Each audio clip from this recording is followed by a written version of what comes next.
Je m'appelle Audrey, j'ai 15 ans et je suis dysphasique, dyspraxique, dysorthographique et dyslexique. On a découvert mes troubles le 10 à 6 ans, vu que mon papa en avait aussi. J'ai du mal à lire et à écrire. Comme j'ai aussi un TDAH, j'ai du mal à savoir ce qui vient de mes troubles 10 ou ce qui vient du TDAH. J'ai du mal à m'exprimer, je vais beaucoup pas, même si j'ai beaucoup parlé si je connais un sujet, sinon je vais éviter. Peux-tu te présenter? Oui, je m'appelle Hélène et en fait, je suis maman de 2 enfants, dont toi, 15 ans. Je suis ton papa, Alexandre Belair. Voilà. J'ai 2 filles, dont toi et ta sœur Elodie. Je m'appelle Elodie et je suis ta sœur. J'ai 16 ans. Moi, je m'appelle Laurélia Steinmetz. J'ai créé, il y a plus de 6 ans maintenant, Harmonie Apprentissage pour accompagner les familles et les jeunes qui sont concernés par ce qu'on appelle les troubles du neurodéveloppement, qui sont des troubles qui vont impacter la personne très tôt dans la vie. Donc je propose de la guidance parentale pour soutenir les parents, leur expliquer les troubles, venir les aider à mettre des choses en place au quotidien. Et je reçois les enfants pour venir travailler sur des objectifs d'amélioration. Quand et comment as-tu remarqué que j'avais des troubles 10? En fait, on a remarqué très tôt qu'il y avait quelques difficultés dès la naissance en fait, mais les troubles 10 sont des troubles d'apprentissage, donc on le voit surtout à l'école, donc dès l'entrée en maternelle. Du coup, on a fait faire un diagnostic et c'est comme ça qu'on a su que tu avais différents dyslexiques et dysorthographiques et d'autres problèmes, comme le TDAH, puis maintenant l'autisme. Quand et comment as-tu remarqué que j'avais de l'autisme? Des troubles autistiques, on m'en a parlé assez tôt au primaire, mais on a eu d'autres diagnostics tout au long de ton enfance. Et une personne du corps médical, la première personne qui nous en a parlé, c'était au mois d'octobre l'année dernière. À l'occasion de la phobie scolaire que tu as développée depuis l'année dernière. Voilà. Quand on commence à grandir, si l'enfant a du mal à être dans le groupe, ou si l'enfant a beaucoup de mal à se concentrer par rapport aux autres enfants, ou si l'enfant au CP n'arrive pas à apprendre à lire alors que les autres y arrivent, ou qu'il y a une maladresse vraiment chronique, là on commence à s'en rendre compte. Donc très souvent, on se rend compte de ces troubles vers l'âge de 5-6 ans, au mieux peut-être 3 ans. Mais ça veut dire qu'il y a plein de gens qui se font diagnostiquer très tardivement. Et moi, je reçois même des adultes qui viennent chez moi parce qu'en fait, personne ne leur a jamais dit que peut-être ils avaient un trouble du neurodéveloppement, de l'autisme, du TDAH, une dysphasie. Donc en fait, ça touche aussi bien sûr des adultes parce que ce trouble-là, souvent dure toute la vie. Des fois, ça peut s'arranger un petit peu, c'est-à-dire que les manifestations vont être moins fortes. Mais globalement, c'est quelque chose qui a une particularité. Donc ça reste tout au long de la vie de la personne. Qu'est-ce que c'est que de vivre avec des troubles 10 en étant adulte? Alors, en étant adulte, c'est quelque chose que tu connais bien comme toi, à l'école, sauf que moi c'est dans le monde du travail, où tu es obligé de faire attention à ce que tu écris, parce que de nos jours tout est écriture, alors tu prends comme toi des logiciels pour éviter déjà toutes les fautes d'orthographe. Et puis on trouve des solutions différentes pour pouvoir répondre aux choses quotidiennes. Qu'est-ce qui a changé dans la vie quand vous avez découvert que j'ai été à multi-10 Alors en fait, ce qui est bien avec les diagnostics, c'est que ça nous apporte des réponses, parce que pendant des années, quand tu étais toute petite, on n'avait pas trop, on comprenait pas comment tu fonctionnais et comment il fallait que nous, on fonctionne avec toi.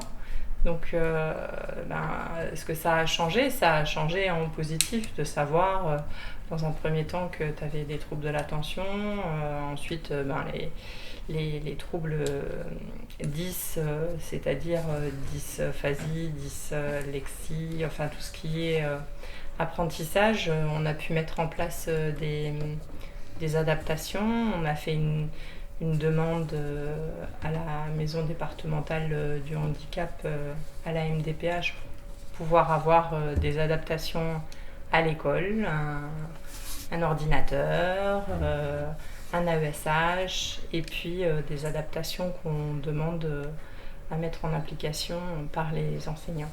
Par rapport à ta maman, moi j'ai pas le même point de vue, vu qu'on a tous les deux les mêmes problèmes. Donc pour moi ça me posait pas de problème. C'est voilà, la perception des choses, je le voyais autrement. On fera les choses différemment, on trouvera des solutions pour pallier à ces problèmes. Et ça nous demande beaucoup plus de travail que les autres, quoi. Énormément plus. Et beaucoup d'énergie aussi. Ouais, ça aussi. Est-ce que c'est à partir de la naissance ou ça peut arriver plus tard? Donc comme je te l'ai dit, en fait, on parle de troubles du neurodéveloppement parce que ça commence très tôt dans la vie. Et on pense probablement que ça commence déjà dans le ventre de la maman, in utero. On pense que tous ces troubles ont une origine majoritairement génétique, c'est-à-dire dans les familles, il y a des probabilités à avoir ce genre de troubles. Et puis des éléments extérieurs peuvent venir jouer. Par exemple, si la maman a dû prendre un traitement pendant la grossesse, si elle a eu une infection pendant la grossesse, les conditions d'accouchement, si l'enfant est un grand prématuré. En tout cas, il y a plein d'éléments qui vont venir se rajouter pour peut-être déclencher cette probabilité que tu avais d'avoir un trouble du neurodéveloppement. Je dessine et je fais de la photo parce que j'aime bien l'aspect créatif. Je suis sûre que si je connaissais des personnes comme moi, on serait d'accord sur plein de trucs. Par exemple, je trouve qu'avoir une image parfaite de soi, c'est pas important. Quelle a été ta réaction quand t'as appris que j'étais autiste? Ça a été important pour moi parce que ça m'a apporté des réponses vis-à-vis de toi, de comment tu pouvais réagir. C'était un peu comme si ça avait mis en lumière tout ce que tu faisais et où je me posais des questions, où souvent j'étais dans le flou, où c'était difficile pour moi parce que je comprenais pas pourquoi tu agissais comme ça. Et en fait, le fait que il y ait eu ce diagnostic-là, ça m'a permis de comprendre pourquoi tu agissais comme ça, et c'est important pour moi d'avoir eu ces réponses, et aussi c'est plus facile pour moi d'essayer de m'adapter, même si c'est encore un peu compliqué, ça prend du temps, mais voilà, ça m'a aidé. Par rapport à l'autisme, ça nous a ouvert les yeux sur ce qui est complètement invisible et qui est très très important pour toi. Donc tout ce qui est hypersensibilité, on n'en avait pas trop conscience. La gestion des émotions, c'est compliqué aussi. Donc le fait d'avoir diagnostiqué, en cours de bilan, donc ça aussi c'est un petit peu long. Mais le fait de le savoir, en fait, ça nous permet d'orienter la manière dont on se comporte et de surtout mieux te comprendre. Et ça, c'est super chouette. Ça demande beaucoup d'attention, beaucoup de préparation, d'organisation des choses. Mais pour moi, ça ne change rien. C'est mon quotidien, donc c'est pas. Comme j'ai les mêmes difficultés, donc je sais pas comment c'est autrement. Et du coup, ça vous permet de vous comprendre mieux tous les deux, peut-être? On se comprend plus facile, quoi. Il y a moins de choses à se dire, quoi. Parce qu'on sait les difficultés. On sait où on pêche et où il faut travailler, quoi. Dans ce groupe de troubles du neurodéveloppement, on va retrouver l'autisme, donc trouble du spectre de l'autisme maintenant. On va retrouver le trouble de l'attention avec ou sans hyperactivité qu'on appelle TDAH. On va retrouver les troubles moteurs dans lesquels on va mettre maintenant le trouble de la coordination développementale qui avant on l'appelait dyspraxie. Ça fait partie maintenant des troubles moteurs. On va avoir les troubles de la communication et les troubles également spécifiques des apprentissages, dans lequel on va retrouver la dyslexie notamment. Il y a également le trouble qu'on appelle trouble au niveau du développement intellectuel, qui est aussi une partie des troubles du neurodéveloppement. Donc c'est vraiment plein de catégories qu'on a regroupées parce que les personnes sont impactées très tôt dans leur vie et vont être impactées probablement tout au long de leur vie.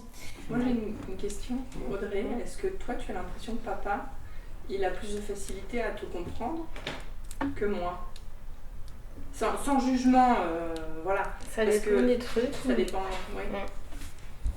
D'accord. Parce que lui se retrouve beaucoup en toi, donc il te comprend beaucoup mieux. Depuis qu'on est petite, on parle pas souvent beaucoup et c'est surtout quand toi tu viens me parler des choses que t'aimes, qu'on peut avoir des discussions, mais sinon je sais que tu t'en fous un peu.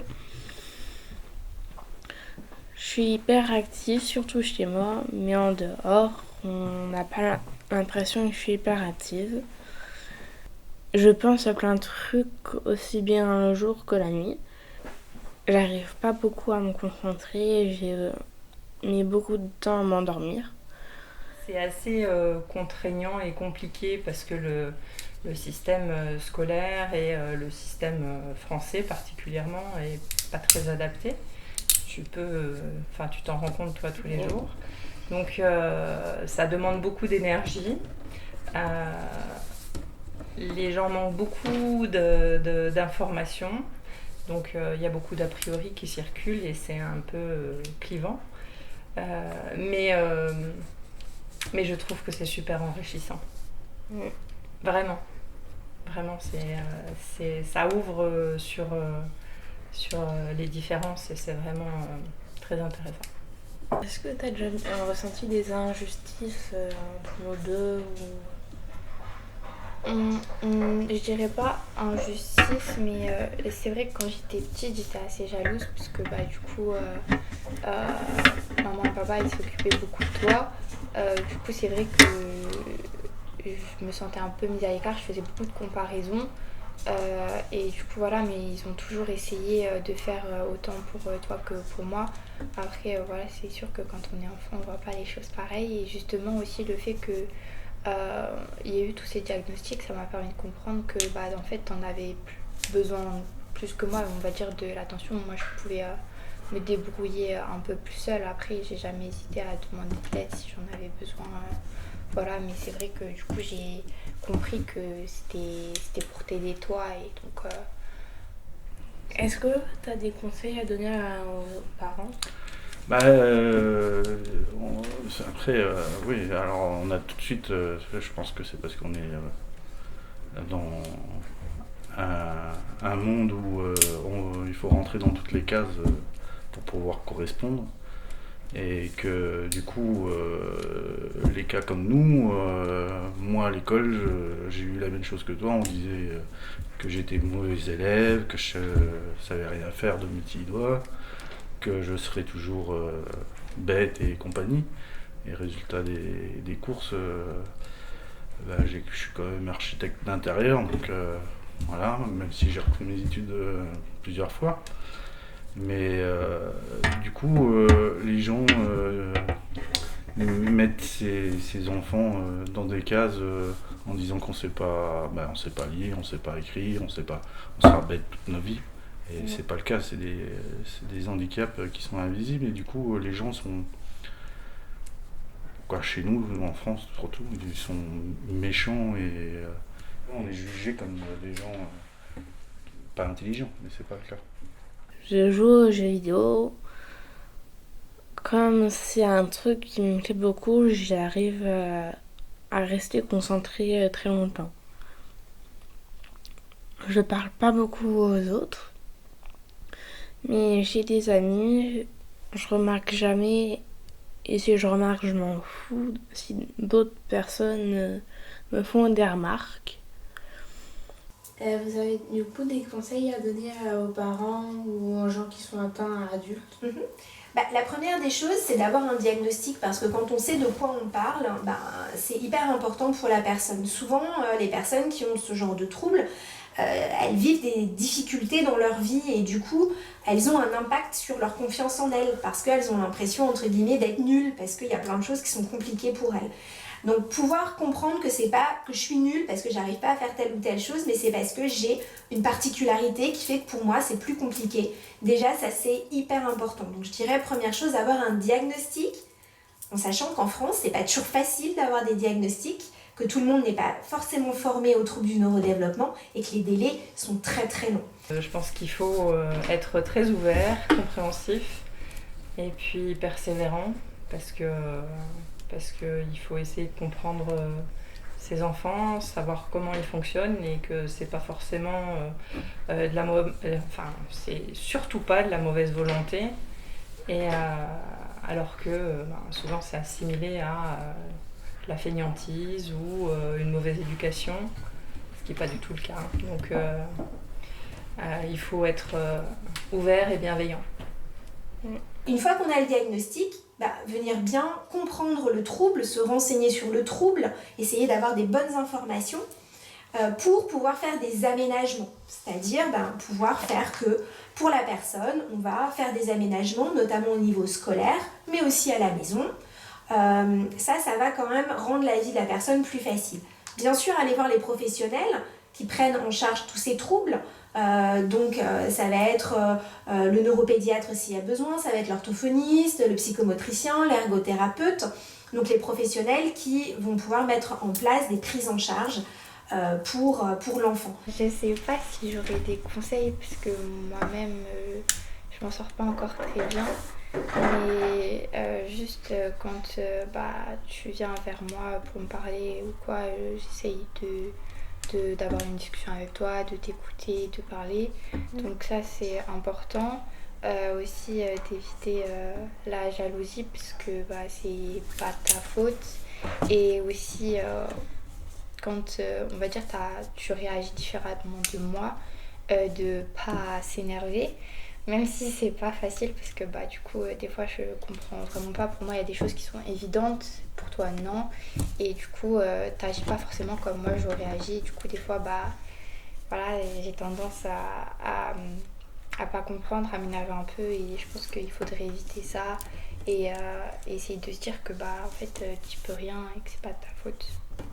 Et ensuite, point très important aussi pour les parents, un soutien aux parents, ça c'est à mon avis fondamental et c'est pour ça que j'ai créé mon activité parce que moi-même je suis maman d'une enfant qui est concernée par un trouble du neurodéveloppement et donc je me suis formée pour l'accompagner et je me suis rendu compte que c'était très compliqué pour les parents, qu'on était un peu seuls, qu'il fallait un peu se battre et que c'était pas facile et que c'était épuisant et que du coup je me suis dit ça serait bien de pouvoir accompagner les parents, pouvoir les soutenir, leur donner les informations, leur faire gagner du temps, les adresser vers les bonnes personnes.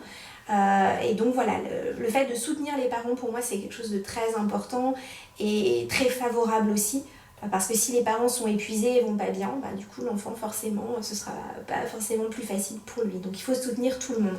Tout ne doit pas tourner que autour de l'enfant, il faut aussi que les parents soient soutenus, les enseignants soient informés. Enfin voilà, c'est vraiment un travail d'équipe pour que ça marche bien. D'accord. Merci. Merci à toi. Je pense qu'il y a un énorme manque d'informations pour les parents, pour l'école, pour ceux qui s'occupent des enfants. Et je pense qu'il y a beaucoup à faire là-dessus. Et en l'occurrence, juste ce petit reportage est un bon début. Merci. Je vais au lycée hôtelier l'année prochaine et je verrai bien ce que je veux faire plus tard.